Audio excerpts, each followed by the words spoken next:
Grace, kumusta na ang sitwasyon ngayon sa Kalinga at Mountain Province at gaano kalawak ang pinsala ng bagyong Uwan? Yes, Monica, base nga sa huling ulat ng PNP Tanudan, nananatiling mataas ang tubig sa paligid ng Dakalan Elementary School at Barais Footbridge. Makikita sa mga video at larawan na lubog sa baha ang mapalayan sa paligid ng paaralan.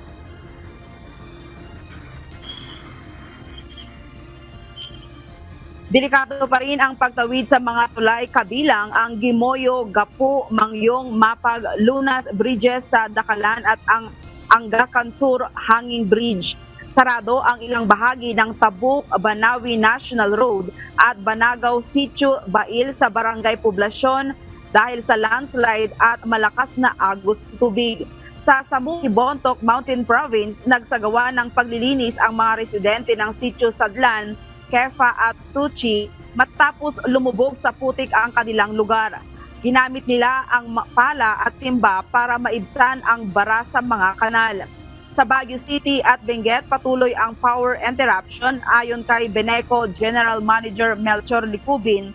Wala pang supply mula sa NGCP kaya't hindi pa ma-energize ang mga linya at substations. Tiniyak na ibabalik agad ang kuryente kapag ligtas na ang mga linya at may supply na mula sa NGCP.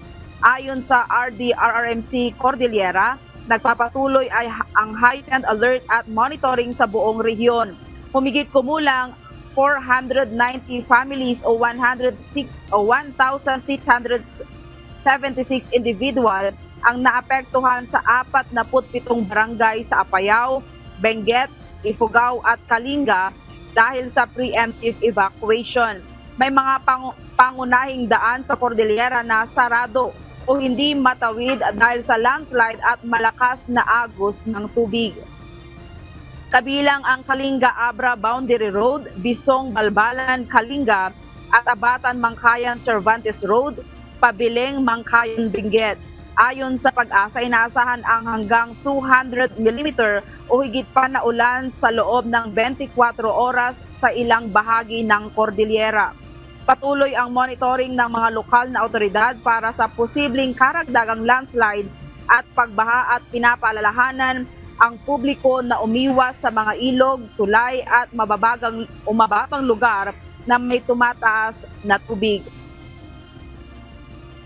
Monica, patuloy din ang rescue, relief at monitoring operations sa buong Cordillera. Hinihikayat ang publiko na manatiling alerto at sumunod sa abiso ng LGU para maiwasan ang aksidente o karagdagang pinsala.